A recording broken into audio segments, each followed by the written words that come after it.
ഒരു മൂഞ്ചിയ day in my ലൈഫിലേക്ക് എല്ലാവർക്കും സ്വാഗതം. നിങ്ങൾ കേൾക്കണം, ഞാനും മുതലാളിയും കൂടി 2-3 സ്ഥലത്തേക്ക് പോയി. ചിക്പെക്കാടും അല്ല കേട്ടോ, നമ്മൾ പോയത് കടലാസ് കഫേയിലേക്കാണ്. വണ്ടി നിർത്തിയത് വിടാന്നുള്ളൂ. അങ്ങനെ നമ്മൾ പോയി, അവിടെ ആരില്ല, നമ്മൾ ചുമ്മാ അടിപൊളി തന്നെ. നമ്മൾ വിചാരിച്ച ഒരു പ്ലേസ് ഉണ്ട്, നമ്മളങ്ങനെ ബീച്ചിലേക്ക് ഇങ്ങനെ നോക്കിയിരിക്കാൻ പറ്റിയ അടിപൊളി റൊമാൻറ്റിക് ആയിട്ടൊക്കെ ഇരിക്കാൻ വേണ്ടി നമ്മൾ പോയതേനു. അവിടെ ഫുള്ള് ആൾക്കാർ തന്നെ. നമ്മൾ കുറേ വെയിറ്റ് ചെയ്ത്, പിന്നെ മനസ്സിലായി സെറ്റ് ആവില്ല. പിന്നെ എൻ്റെ മുതലാളി എനിക്ക് പഠിപ്പിച്ചു തരണം എന്ത് ഫോട്ടോ എടുക്കാൻ. നീ ഇങ്ങനെ ചെയ്യണം, അങ്ങനെ ചെയ്യണം. എവിടെ ഞാൻ എടുത്താലും അപ്പോഴും കുളവും. പിന്നെ എന്നോട് ചോദിച്ച് എനിക്ക് ചായ വേണോ ചോറ് വേണോ? ഞാൻ പറഞ്ഞു എനിക്ക് രണ്ടും വേണം അല്ലേ. എന്നോടൊക്കെ ചോദിച്ചാൽ നിങ്ങൾ തന്നെ മറുപടി വരുള്ളൂ. അങ്ങനെ നമ്മൾ ഫുഡ് കഴിക്കാൻ വേണ്ടി പോയത് നമ്മൾ നടക്കാവുള്ള അംബിക ഇല്ലേ, അംബിക ഹോട്ടലിലേക്കാട്ടോ.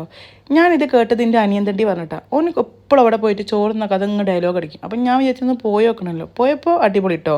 നമ്മൾ എ സിയിലാണ് ഇരുന്നിട്ടുള്ളത്.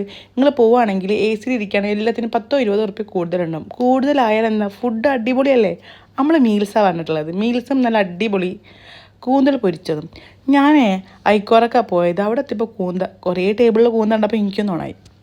അങ്ങനെ ചോറ് വന്നു, പപ്പടം വന്നു, ഉപ്പേരി വന്നു, പിന്നെന്താണ് അവിയൽ വന്നു, അച്ചാർ വന്നു. അച്ചാറൊക്കെ ഒരേ ടേസ്റ്റ്. പിന്നെ ചെമ്മീൻ പൊടി അത് ഞാൻ പിന്നെ അത്ര തിന്നൂല. ഞാൻ വേഗം എൻ്റെ മുതലാളിക്ക് തന്നെ കൊടുത്ത്. പിന്നെ 3 കൂട്ടം കറി, പരിപ്പ് കറി, സാമ്പാർ, മീൻ കറി. മീൻ കൂട്ടാതെ എൻ്റെ മുതലാളി വരെ മീൻ കറി കൂട്ടിയെങ്കിൽ നിങ്ങൾ ആലോചിക്കണം ആ ഒരു ടേസ്റ്റ്. അടിപൊളിയേനു. പിന്നെ കൂന്ത ഒരേപോലെ തന്നെ. അങ്ങനെ അവിടെ നിന്ന് അതും തിന്ന് പായസം കുടിച്ചപ്പോഴത്തേനും യാ അല്ലാ സുർ അങ്ങനത്തെ കുളത്തിലായി. പിന്നെ മുതലാളിക്കൊരു ബുക്ക് വായിക്കുന്ന ശീലമുണ്ട്. അങ്ങനെ ഒരു ബുക്കിൻ്റെ ഷോപ്പിലും കയറി. മൂപ്പര് നോക്കിയ ബുക്കൊന്നും കിട്ടിയില്ല എന്നാണ് തോന്നുന്നത്. വായിച്ചാൽ വളരും, വായിച്ചില്ലെങ്കിൽ വളയുന്നാണല്ലോ. പിന്നെ നമ്മൾ നേരെ ബീച്ചിലെ സൂട്ടി കഫേയിലേക്ക് പോയി. അവിടെ പോയപ്പോഴോ ആരുമില്ല. അടിപൊളി. അപ്പം നമ്മൾ നോക്കിയ സീറ്റൊക്കെ നേരെ കാണുന്ന കടലിലേക്ക് ഇരിക്കുന്ന സീറ്റ്. അപ്പോൾ ഒരു ഭയങ്കര തിരമാലങ്ങൾ അങ്ങോട്ട് പോകണ്ട. ശരിയാടാ, ഭയങ്കര വെള്ളം ഉണ്ട് ഇനി ബീച്ചിലോട്ടൊന്നല്ലേ. പിന്നെ സിനിമയിലൊക്കെ കാണുമ്പോൾ ഒരു മുടി കഴിച്ചിട്ട് ഇരിക്കാൻ നോക്കിയതാണ് ഞാനത്. പക്ഷെ അത് കൊളായി. പിന്നെ നമ്മൾ നേരെ പോയത് കോജിലേക്കാണ്. കുറേ റീൽസ് കണ്ടിട്ട് അങ്ങനെ പോണത്.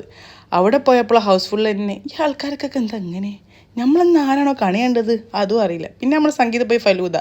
ഒരു പ്രാവശ്യമെങ്കിലും ചിന്താത്ത ഫലൂദ എടുത്ത ആൾക്കാരുണ്ടെങ്കിൽ കമൻറ്റ് ബിലോ.